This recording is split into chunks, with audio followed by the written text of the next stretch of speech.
देखो, पहले लेसन का हमने अध्ययन किया। पहले लेसन का अध्ययन किया उसमें हमने मानव भूगोल की प्रकृति और मानव भूगोल के विषय के बारे में अध्ययन किया। इसके बारे में मानव भूगोल का विषय, क्षेत्र और प्रकृति। वर्तमान में जो अध्ययन करोगे आप वो दूसरा लेसन है, और वो लेसन है आपका अध्याय 2, और इसमें वितरण, घनत्व और गतिजी। लेसन का नाम है आपका विश्व की जनसंख्या। क्या नाम है? विश्व की जनसंख्या। विश्व की जनसंख्या का अध्ययन करोगे। विश्व की जनसंख्या में हमें क्या क्या पढ़ना है? दूसरा अध्याय है आपका 12th ज्योग्राफी का। और पहला जो आपका अध्याय था उसमें हमने देखे कि कौन कौन से पिछली बार क्वेश्चन आए थे, और इस बार जो पहले अध्याय में क्वेश्चन आने की संभावना रहेगी वो सबसे ज़्यादा रहेगी किसकी? परिभाषाओं की। तो हम क्या है, परिभाषाओं पर याद जोड़ देना है। परिभाषा आपको जितनी भी है वो याद करनी है। क्या याद करनी है? परिभाषाएं आपको याद करनी है। पहले लेसन की आपको परिभाषाएं याद करनी है। ये जो दूसरा लेसन है इसमें आपके विश्व की जनसंख्या, और विश्व की जनसंख्या में जो सबसे ज़्यादा फोकस रहेगा वो रहेगा आपके वितरण पर। किस पर? वितरण पर, घनत्व पर और वृद्धि। वितरण, घनत्व और वृद्धि, इस चीज पर आपका, इन चीजों का इसमें क्या है, हम अध्ययन करेंगे।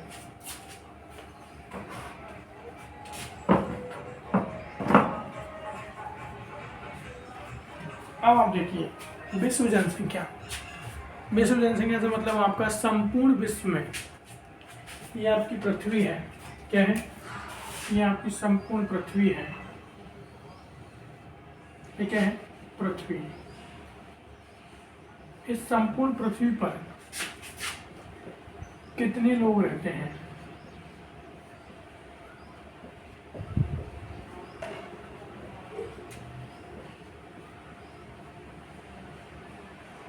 संपूर्ण पृथ्वी पर कितने लोग रहते हैं? इस चीज का अगर आप अध्ययन करोगे तो क्या कहलाएगी? आपकी विश्व जनसंख्या कहलाएगी। क्या कहलाएगी? विश्व जनसंख्या। अब ऐसा तो नहीं कि संपूर्ण पृथ्वी पर सभी जगह लोग रहते हो। पृथ्वी पर कुछ क्षेत्र ऐसे भी हैं जहाँ जनसंख्या ना के बराबर है, कुछ क्षेत्र ऐसे भी हैं जहाँ जनसंख्या अधिक है, कुछ क्षेत्र ऐसे हैं जहाँ जनसंख्या अधिक है, कुछ क्षेत्र ऐसे हैं जहाँ जनसंख्या कम है, कुछ क्षेत्र ऐसे हैं जहाँ जनसंख्या सर्वाधिक है, कुछ क्षेत्र ऐसे हैं जहाँ जनसंख्या बहुत कम है। इसलिए आप देखिए कि अगर बात करें संपूर्ण पृथ्वी की का 90% भाग और संपूर्ण पृथ्वी का 10% भाग, ये तो क्या हो गया? पृथ्वी। और यहाँ हो गई जनसंख्या। क्या हो गई? जनसंख्या। पृथ्वी और जनसंख्या दो चीजें हो गई आपकी।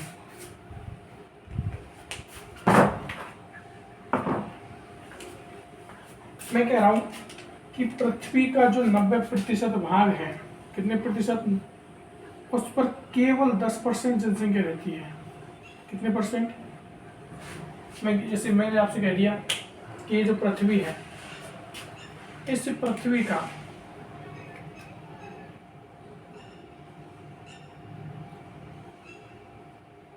ये जो भाग है पूरा, ये पृथ्वी का जो संपूर्ण भाग है कितना प्रतिशत है? 90% है। कितने प्रतिशत है? 90। संपूर्ण पृथ्वी के 90% भाग पर जनसंख्या कितनी निवास कर रही है? 10%। मेरी बात समझ रहे हो? मैं कहना चाह रहा हूँ कि जो संपूर्ण पृथ्वी है उसका जो 90% भाग है उस पर केवल 10% जनसंख्या निवास करती है। लेकिन ये जो आपका कितना प्रतिशत भाग बचा? ये जो आपका यहाँ पर 10% भाग बचा है, इस 10% भाग में विश्व की 90% जनसंख्या निवास करती है। विश्व की 90% जनसंख्या निवास करती है। इसका मतलब ये वितरण है आपका। ये क्या है? वितरण।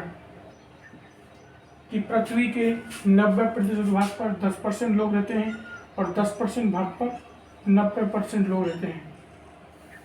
ये क्या है? वितरण है।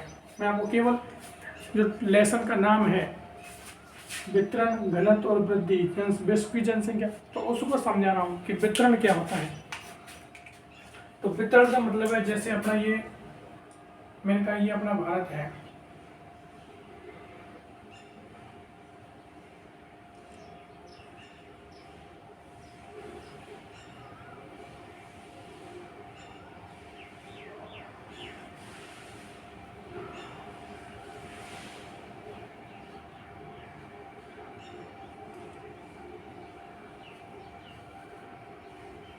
ये अपना भारत है।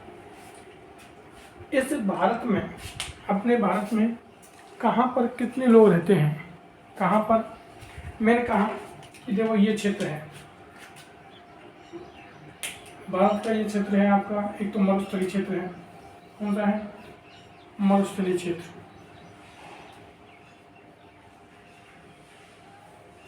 ये भारत का पर्वतीय क्षेत्र है। कैसा क्षेत्र है? पर्वतीय क्षेत्र है। ये भारत का मैदानी क्षेत्र है। कैसा क्षेत्र है? मैदानी।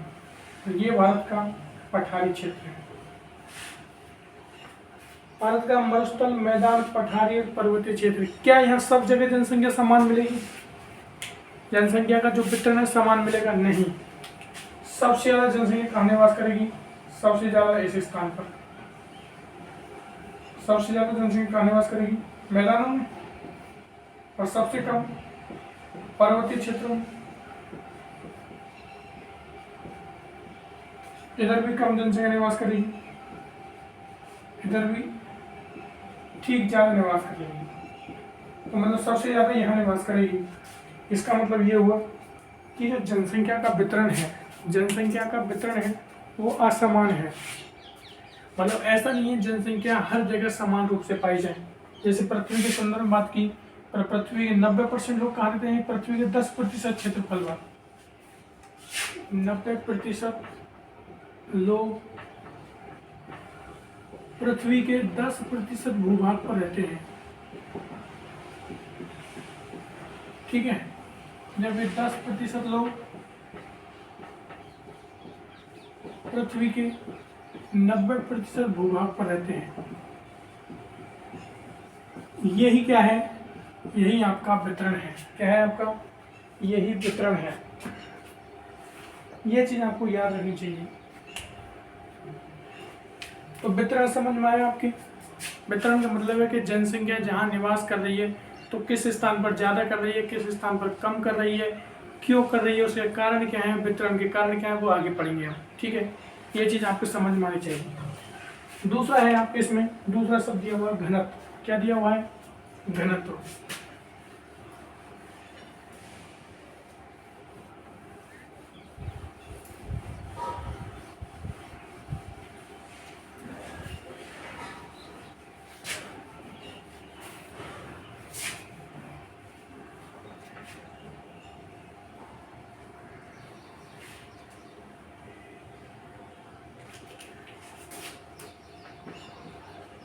वितरण समझ लिया। वितरण के बाद में बात करते हैं घनत्व की। इसकी घनत्व क्या है? ये आपका कोई क्षेत्र है, मैं आपसे कहता हूँ कि 1 वर्ग किलोमीटर है। कितना? 1 वर्ग किलोमीटर। क्षेत्र कितना है? 1 वर्ग किलोमीटर। ठीक है, 1 वर्ग किलोमीटर। अब जनसंख्या घनत्व कैसे निकालते हैं? तो अगर आपको घनत्व का सामान्य सूत्र देखें तो आपका है जनसंख्या बटे क्षेत्रफल। ये सूत्र भी याद रखना है आपको। घनत्व का सूत्र क्या है? जनसंख्या बटे क्षेत्रफल। जनसंख्या बटे क्षेत्रफल से क्या है? सूत्र है। जैसे मैंने कहा, अभी इसको छोड़िए, मैंने एग्जांपल दिया, इससे राजस्थान की कुल जनसंख्या कितनी है? मैंने कहा 1.5 लाख है, केवल सपोज की है, कितनी है, माना, ये लो माना राजस्थान की जनसंख्या कितनी है, 1.5 लाख है। हमने सपोज किया है कि राजस्थान की जो जनसंख्या है वो 1.5 लाख है, और राजस्थान का जो क्षेत्रफल है उसको हमने कितना माना है, राजस्थान का क्षेत्रफल मान लिया हमने कितना, क्षेत्रफल जनसंख्या कितनी मान ली, 1.5 लाख, और क्षेत्रफल मान लिया 100 वर्ग किलोमीटर, कितना 100, तो इसमें 100 का भाग रहा, कितना आया 1500, कितना आया 1500। तो राजस्थान का जो घनत्व है वो कितना आया 1500 आया, कितना है 1500 व्यक्ति प्रति वर्ग किलोमीटर में रहेंगे, कितनी वर्ग किलोमीटर में, प्रति वर्ग किलोमीटर में रहेंगे। तो घनत्व की परिभाषा क्या निकली, घनत्व की परिभाषा निकली 1 वर्ग किलोमीटर में निवास करने वाले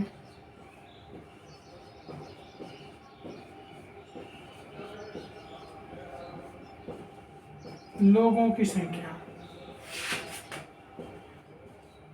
क्या कहलाएगी, जनसंख्या घनत्व कहलाएगा 1 वर्ग किलोमीटर में। वो निकालेंगे कैसे, वो निकालोगे ऐसे, आप घनत्व कैसे निकालोगे, घनत्व बराबर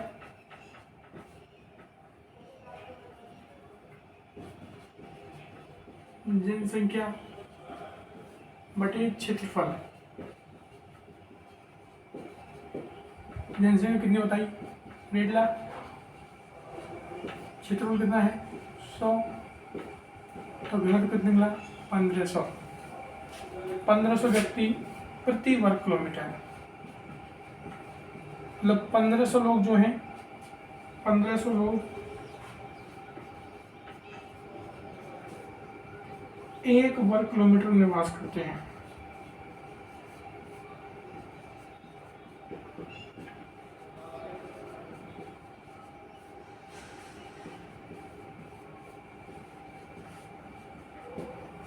कितने वर्ग किलोमीटर में, 1 वर्ग किलोमीटर में 1500 लोग निवास करते हैं। 1500 लोग 1 वर्ग किलोमीटर में निवास करते हैं, कितने लोग, 1500 लोग 1 वर्ग किलोमीटर निवास करते हैं। ये क्या कहलाएगा, घनत्व। घनत्व भी अलग अलग होता है, मरुस्थलों में जनसंख्या तो कम होता है, पठारी भागों में ठीक होता है, मैदानी भागों में सबसे ज़्यादा जनसंख्या घनत्व मिलता है। मैदानी भागों में सबसे ज़्यादा जनसंख्या घनत्व मिलता है, कौन से भागों में, मैदानी भागों में। पहले क्या पढ़ा, वितरण पढ़ा,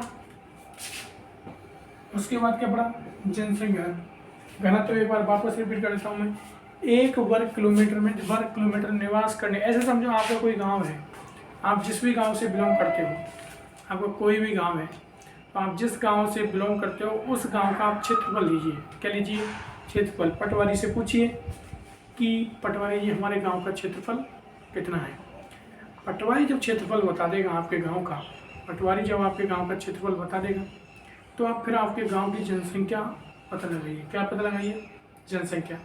जब आपके गांव की जनसंख्या पता लग जाए, आपको गांव का क्षेत्रफल पता लग जाए, तब आप क्या करिए, आपके गांव का क्षेत्रफल तो यहाँ रखिए, और नीचे क्या रखिए, आपके गांव की जनसंख्या यहाँ रखिए और क्षेत्रफल यहाँ रखिए।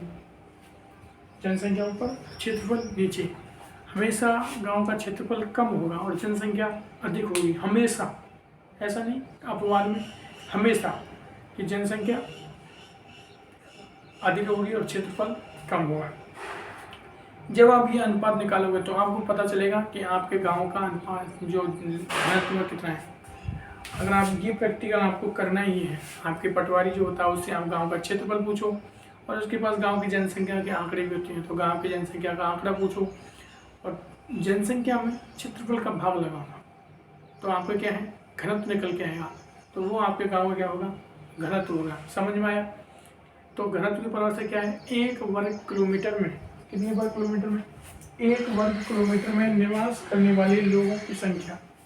1 वर्ग किलोमीटर में निवास करने वाले लोगों की संख्या क्या कहलाएगी, परिभाषा लिखिए मैंने। एक नंबर क्या सकती है, 1 वर्ग किलोमीटर में निवास करने वाले लोगों की संख्या क्या कहलाएगी, जनसंख्या कहलाएगी। उसके बाद है वृद्धि।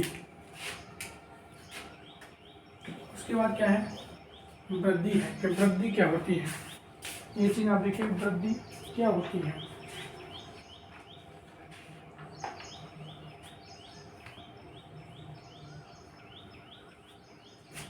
मैंने कहा देखो, जनसंख्या वृद्धि को अलग अलग तरीकों से पढ़ते हैं, लेकिन आपको एक चीज याद रखनी है,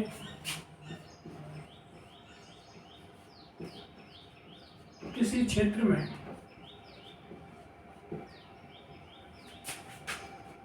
समय विशेष में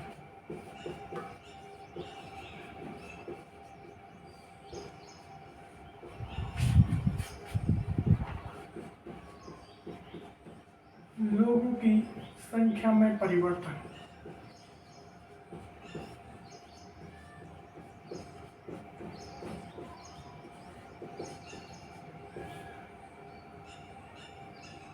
जनसंख्या वृद्धि कहलाता है।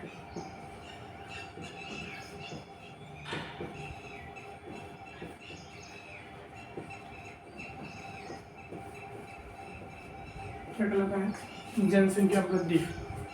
मैंने कहा आपको कि कोई क्षेत्र है, या आपको कोई गांव है, यहाँ कोई गांव मान लो, अपने अपने गांव का नाम लिखने नहीं है, यहाँ पर कोई गांव है और यहाँ की जनसंख्या 2001 में कितनी थी, 1000 थी। कितनी थी, 2001 में 1000 लोग थे। क्लियर। मैंने क्या कहा, किसी क्षेत्र में, तो क्षेत्र ले लिया आपका गांव, किसी क्षेत्र की बात की तो क्षेत्र ले लिया आपका गांव। समय विशेष क्या है दूसरा, समय विशेष, समय विशेष ले लिया मैंने 10 वर्ष।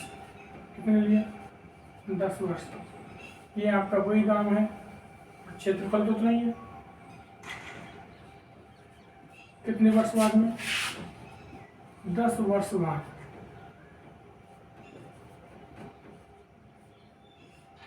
इसकी जनसंख्या हुई यहाँ पे 2011 में कितनी हुई, 2000। किसी क्षेत्र में, गांव में, समय विशेष में 10 वर्ष में लोगों की संख्या में परिवर्तन, मतलब लोग यहाँ 1000 थे और यहाँ कितने हैं, 2000। तो ये क्या कहलाता है, जनसंख्या वृद्धि कहलाता है। क्या कहलाता है, जनसंख्या वृद्धि कहलाता है। ये चीज़ आपको समझ में आई, ये चीज़ आपके समझ में आनी चाहिए। मैंने आपको इस लेसन को प्रारंभ करने से पहले आपको विश्व की जनसंख्या कि जनसंख्या क्या होती है, जनसंख्या का इसमें 3 टॉपिकों का वर्णन किया गया है। एक तो वितरण का, एक आपके घनत्व का और आपकी वृद्धि का। वितरण में मैंने आपको चीज़ें बताई कि जनसंख्या वितरण होता क्या है। तो आपको एक चीज़ बताई कि जनसंख्या वितरण किसी क्षेत्र में निवास करने वाले लोगों की संख्या, जहाँ लोग जो निवास कर रहे हैं वो कितने लोग निवास कर रहे हैं, उस क्षेत्र में कितने लोग निवास कर रहे हैं, कहाँ ज़्यादा कर रहे हैं, कहाँ कम कर रहे हैं। तो इसके संदर्भ में 2 चीज़ें पढ़ी थी हमने कि विश्व के लगभग 90% लोग, विश्व की केवल 10% धरती पर निवास करते हैं। संपूर्ण पृथ्वी 100% मानो, उसमें से 10% धरती पर विश्व के 90% लोग निवास करते हैं। कितने परसेंट लोग, 90% लोग। वितरण होता है। उसके बाद विश्व की 90% भूमि पर 10% और 10% पर 90%। ये क्या है, वितरण। मैंने इसका भी, भारत का भी उदाहरण देके बताया था कि भारत में मैदानी क्षेत्रों में लोग ज़्यादा रहते हैं, मतलब वितरण घनत्व अधिक है, और जबकि पर्वतीय और मरुस्थलीय क्षेत्र में कम रहते हैं। क्लियर। दूसरा है घनत्व, इसका जिक्र किया हमने। 1 वर्ग किलोमीटर में निवास करने वाले लोगों की संख्या क्या कहलाती है, घनत्व कहलाता है। 1 वर्ग किलोमीटर में निवास करने वाले लोगों की संख्या क्या कहलाएगी, घनत्व कहलाएगी। सूत्र क्या है, घनत्व बराबर जनसंख्या बटे क्षेत्रफल। जनसंख्या बटे क्षेत्रफल। घनत्व क्या है, घनत्व का सूत्र है जनसंख्या बटे क्षेत्रफल। उसके बाद में आपकी वृद्धि, तो किसी क्षेत्र विशेष में, समय विशेष में लोगों की संख्या में परिवर्तन। क्षेत्र विशेष में, समय विशेष में लोगों की संख्या में परिवर्तन क्या कहलाएगा, आपका जनसंख्या वृद्धि कहलाएगा। क्या कहलाएगा, जनसंख्या वृद्धि। ये आपके जो टॉपिक है उसको स्टार्ट करने से पहले इसकी रूपरेखा बनाइए, ठीक है। बाकी आपका टॉपिक कल पढ़ें।